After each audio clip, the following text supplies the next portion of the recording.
Welcome to the deep dive. We take questions you're asking and really try to unpack them, look at the sources, and give you the clearest view we can. And today, we've got one that so many of you have brought up. It's pretty fundamental, actually, in personal finance. How many credit cards should I have for good credit? You hear it a lot, don't you? Online, people talking, maybe even something you've wondered about yourself if you're trying to get your finances in order. There's this idea maybe floating around that there's like a magic number of cards you should have. And honestly, it really jumped out of us from the sources just how often that exact question pops up. You're looking for clear advice, and, well, our goal today is to dive into what the research and the expert advice actually say about this. That's right. And it's more than just a casual question, isn't it? It really hits at a core concern for people trying to get a handle on their financial situation, manage their credit score effectively. The fact that people ask, how many specifically? Well, it suggests a common thought process, maybe a misconception, that the quantity itself is the main thing for a good score. So this deep dive, we want to go beyond just that initial question and, show you what really moves the needle. Okay, yeah, let's unpack that common idea first. Yeah. Why do you think that is? Why the focus on the number of cards specifically when thinking about good credit? What's that sort of imply about how maybe we sometimes approach financial stuff? Well, what's fascinating, I think, is this very human need for like a simple, concrete answer, especially when you're dealing with something that feels complex, like the credit system. People often think, more is better, or they look for clear benchmarks, like owning X number of things means success. So it kind of makes sense they might apply that logic to credit cards, too. Our sources definitely suggest this question comes from a place of thinking a higher count automatically equals more trust from lenders or more ways to show you're responsible. Ah, I see what you mean. Yeah. Yeah, Yeah. like searching for a straightforward rule in a system that's, well, usually more nuanced than that. And here's where it gets really interesting, I think.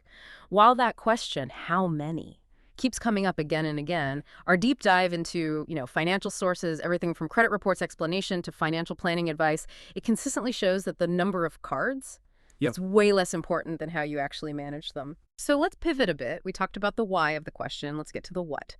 What do the sources consistently point to as the real keys, the critical factors for building and keeping good credit? Absolutely. And, if we connect this to the bigger picture, a question like, how many cards should I have, often just acts as a doorway, really. Oh, A starting point to understand what truly drives credit health. When we talk about good credit, the sources, especially the ones looking at scoring models like, say, FICO, they consistently highlight 5 main areas, pillars, if you will. First, and this is the big one, is your payment history. It's huge. Makes up about 35% of a typical FICO score, just consistently making those payments on time. Every single one. It's absolutely crucial. Even one late payment can really hurt your score more than you might think. right. So it's not about juggling more accounts, but having a perfect track record on the ones you do have. Makes total sense. Okay, what's next then? What's the second big one? The second one, also critically important, is amount owed.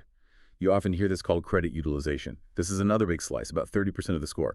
Credit utilization is basically how much of your available credit you're using at any given time. So, for example, if you have, let's say, $10,000 total credit available across all your cards, and your balances add up to $3,000, your utilization is 30%.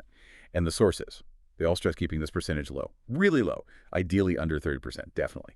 Some experts even push for under 10% if you're aiming for the very top scores. Ah, okay. So this is where maybe having more available credit could like indirectly help, but only if you're disciplined and don't actually spend more. Like if you had two cards, $5,000 limit each, that's $10,000 total. If you only owe $1,000 on one, your utilization is just 10%. But if you only had one card with a $2,000 limit and owed that same $1,000, boom, 50% utilization. Exactly. You've got it. It's the ratio that matters, that debt to credit ratio, not just the number of cards. Okay, so the third factor is the length of your credit history. This accounts for about 15% of your score. Basically, the longer your accounts have been open and managed well, the better it looks. That's why you often hear advice like keep your oldest credit cards open, assuming they don't have crazy annual fees, even if you barely use them. It helps keep your average account age up. That's a good point. So flipping that around, opening a whole bunch of new cards could actually maybe temporarily hurt your score because it lowers that average account age. That's a great insight. And yes, absolutely, it's a common pitfall. Which leads nicely into the fourth factor. New credit. This is about 10% of your score. Opening a lot of new accounts quickly, applying for lots of credit in a short time. Lenders can see that as risky behavior. It results in hard inquiries on your report, and like you said, it lowers the average age of your accounts. Both can ding your score temporarily. Think about it this way. The sources suggest, especially for someone starting out, maybe one or two cards that are managed perfectly. That's way more powerful than opening, say, 5 cards just because you thought you needed a certain number. That can actually backfire. Right, okay. Makes sense. Avoid that temptation. And what's the final piece, the last factor? The fifth factor, also around 10%, is your credit mix. This just means having a variety of types of credit. Things like revolving credit, that's your credit cards, and installment loans like a mortgage, a car loan, or a student loan. Showing you can handle different kinds of debt responsibly is generally seen as a positive. But, and this is important, you should never take out debt you don't need just to improve your mix. It should happen naturally as your financial life evolves. Okay, wow. So let's try to summarize what our deep dive seems to be telling us then. That question, how many credit cards should I have for good credit? Super common question, but the answer isn't really a number at all. It really boils down to your payment history, paying on time, all the time, keeping your credit utilization low, that ratio, the length of time you've managed credit, being strategic about opening new credit, and eventually having a decent credit mix. Hmm. It sounds like, honestly, one or two cards managed impeccably could do much more for your credit score than having, I don't know, a dozen cards that are managed just okay or poorly. That's exactly it. The focus really needs to shift away from quantity towards the quality of how you manage it, the number of cards you happen to have. It's just far less important than demonstrating consistent, responsible behavior with whatever credit you do have access to. It's really about showing that financial discipline over time. Well, that brings our deep dive pretty much to a close. We circled right back to where we started with that core question that shaped our whole discussion. How many credit cards should I have for good credit?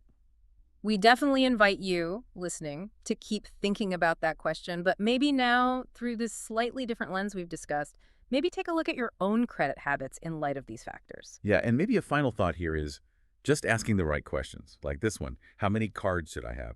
That's often a really important first step. It shows you're thinking about it, you want clarity. But the real power, of course, comes after the question. It comes from seeking out the right answers, focusing on things like payment history and utilization, and then, actually applying that knowledge. Well said. So keep asking those insightful questions, keep digging deeper for the real substance behind them. Because, as we saw today, sometimes the journey to being well informed starts with just one single important question, and then, well, a deep dive into what truly matters.